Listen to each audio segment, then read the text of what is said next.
नमस्ते। इजरायल और हमास के बीच शुरू हुए युद्ध को 11 महीने से ज़्यादा गुजर चुके हैं।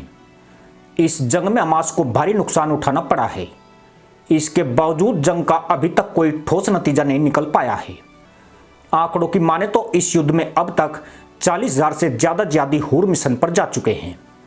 वहीं 22,000 से अधिक मुसलमान आतंकवादियों को भी जहन्नुम नसीब हुआ है। कुछ गैर सरकारी संगठन इस युद्ध में मारे गए फिलिस्तीनी जिहादियों की सूची तैयार कर रहे हैं। ऐसे समूहों का मानना है कि गाजा पट्टी में इतिहास का सबसे बड़ा असुर संहार हुआ है और 3 से 5 लाख के बीच जिहादी ठोके गए हैं। 7 अक्टूबर को हमास के हमले के बाद जवाबी हमलों में इजरायली सुरक्षा बलों ने गाजा पट्टी में ऑपरेशन आयरन स्वॉर्ड शुरू किया था। इजरायल ने गाजा पट्टी के घिरे हुए इलाके में बिजली, पानी, ईंधन, भोजन और दवाइयों की आपूर्ति में कटौती करते हुए इलाके की पूरी तरह नाकाबंदी की घोषणा की थी। इसके बाद से इजरायल का कहर मौत बनकर टूट रहा है। इजरायल ने हमास की शीर्ष लीडरशिप को लगभग खत्म कर दिया है। अब यह सिनवार एकमात्र ऐसा मुसलमान आतंकी बचा है जो अपनी जान बचाने की जद्दोजहद से जूझ रहा है। जंग शुरू होने से पहले इस्लामिक देशों, खासकर ईरान और लेबनान को यकीन था कि इजरायल पर हमास भारी पड़ेगा। गाजा पट्टी में सुरंग नेटवर्क को इतना बढ़ा चढ़ाकर बताया गया कि जैसे वहां इजरायली आर्मी ज्यादा देर नहीं टिक पाएगी। लेकिन आईडीएफ के सैनिकों ने भूमिगत इंफ्रास्ट्रक्चर के साथ गाजा के ऊपर बनी इमारतों को भी खंडरों में बदल दिया है। गाजा पट्टी का आधे से ज्यादा हिस्सा तहस नहस हो चुका है। जहां कभी आतंकवादियों के हाथ चूमती भीड़ नजर आती थी, अब वहां दूर दूर तक सन्नाटा पसरा हुआ है। जिस वक्त युद्ध शुरू हुआ, मुस्लिम आतंकी ग्रुप हमास में 23,000 आतंकवादी थे, लेकिन इजरायल की कार्रवाई में 19,000 आतंकी हूरों की तलाश में जा चुके हैं। जो जिंदा बचे हैं उन्हें अपनी जान बचानी मुश्किल हो रही है। हमास के पास खाने पीने की किल्लत के साथ हथियारों की कमी भी हो गई है, जिसके चलते वे इजरायली सुरक्षा बलों का सामना नहीं कर पा रहे हैं। इस मंजर ने ईरान को भी तहमंद में सूसू करने को मजबूर कर दिया है। ईरान पहला इस्लामिक देश था जिसने हमास के समर्थन में इजरायल को खुली चेतावनियां दी थी, लेकिन 11 महीने के बाद उसकी तमाम बकलोली मुल्लाई भभकी साबित हुई। इतना ही नहीं, इस जंग में परोक्ष रूप से ईरान को बड़ा नुकसान उठाना पड़ा। ईरान के पूर्व राष्ट्रपति इब्राहिम रईसी की रहस्यमय तरीके से मौत हो गई। रईसी के कार्यकाल में ईरान ने इजरायल को आक्रामकता दिखाई थी। वहीं ईरान की जमीन पर हमास के आतंकी चेहरे इस्माइल हानिया की हत्या कर दी गई, जिसका आरोप इजरायल पर ही लगाया गया।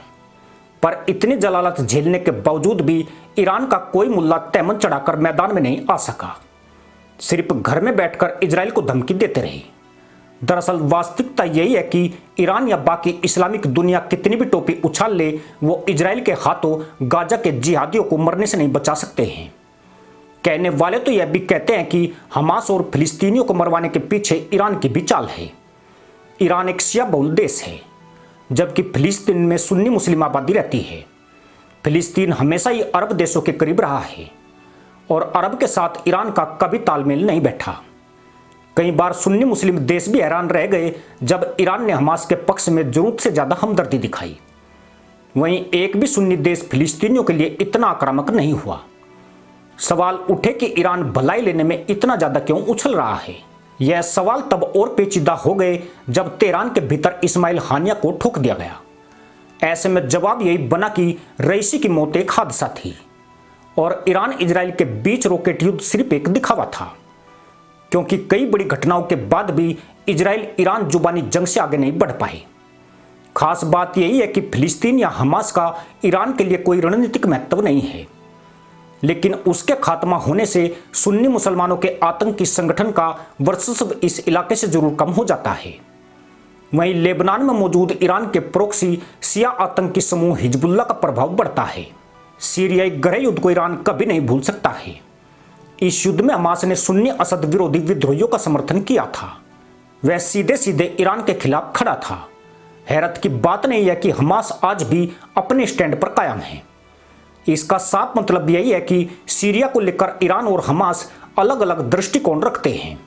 हाल ही में इजरायल ने सीरिया की जमीन पर एयर स्ट्राइक करके ईरान की एक फैसिलिटी को तबाह कर दिया। यहां पर ईरान और सीरिया की सेना मिसाइलों का निर्माण कर रही थी। यह फैसिलिटी जमीन के भीतर तैयार की गई थी। और लेबनान की सीमा के बेहद करीब थी। मकसद यही था कि यहां तैयार होने वाली मिसाइलों को हिजबुल्लाह तक पहुंचाया जा सके।